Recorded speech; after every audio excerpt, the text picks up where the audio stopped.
John, first points on the board and earned against the Bristol City side that reached the playoffs last season. What do you make of the performance tonight?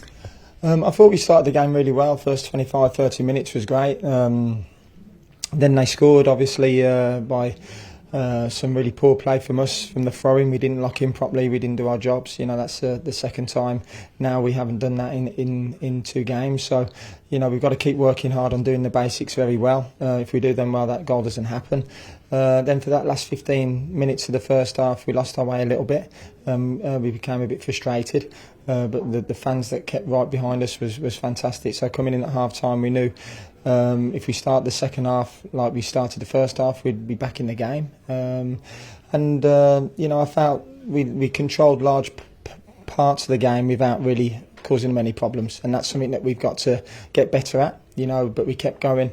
We could have quite easily gone under there. There's big pressure playing at the stadium in front of our fantastic fans, and I thought the way the lads just kept going and doing what they had to do to get the point was pleasing. How pleased were you with the impact of the players off the bench tonight, not least Ryan Brewster making his Derby debut? Yeah, that's what it's all about. It's all about the squad. It's important that when we bring the subs on, they finish the game for us very well. And I think that the most exciting thing about that is Bobby, Ryan coming off the bench. They're nowhere near match fit, and so you can see the quality players that are part of the group. So I'm glad they had an input. I thought Kenzo coming on as well, and Jacko and Joe Ward again. Joe Ward set up the goal with a fantastic header at the far post, and he's doing great at the moment. And that's what you need, isn't it? I suppose contributions from everybody, whatever that is. It is, yeah, 100%. It's about the squad. It's about 46 games, not 3 games, and we're delighted to get a point. We would like to all 3. I don't think Bristol caused us any problems at all, apart from the free kick at the end and their goal, which could have been stopped. So first half an hour is really positive. When you've lost 2 games in a row, and you go a goal down, it's always difficult, from a confidence point of view. But this group will never give up. They'll keep going, and that's a good thing to have. 3 goals in 3 games for Carlton Morris. I guess it's exactly what you brought him here to do. Yeah, top player, top striker at this level.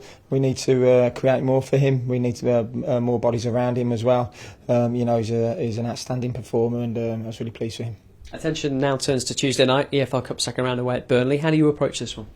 Exactly the same as we approach every game. We want to win the game. It's important that we give players more minutes now. It's a great opportunity for us to get more minutes into the players' legs, and we'll approach it exactly how we have in every other game. Yeah, the mindset, I suppose, doesn't change at all, despite the fact it's a different competition.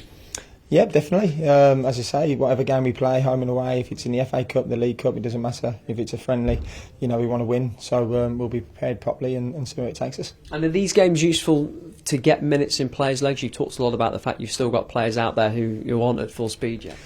These games aren't meant for that, but where we are at the moment, yeah, it's perfect. It's perfect, and it'd be better if we had 24 fit players and who could pick from, and we could go full tilt. But it's a great opportunity now to get some more minutes in the boys' legs, and we'll use that opportunity to go there and put a good performance on.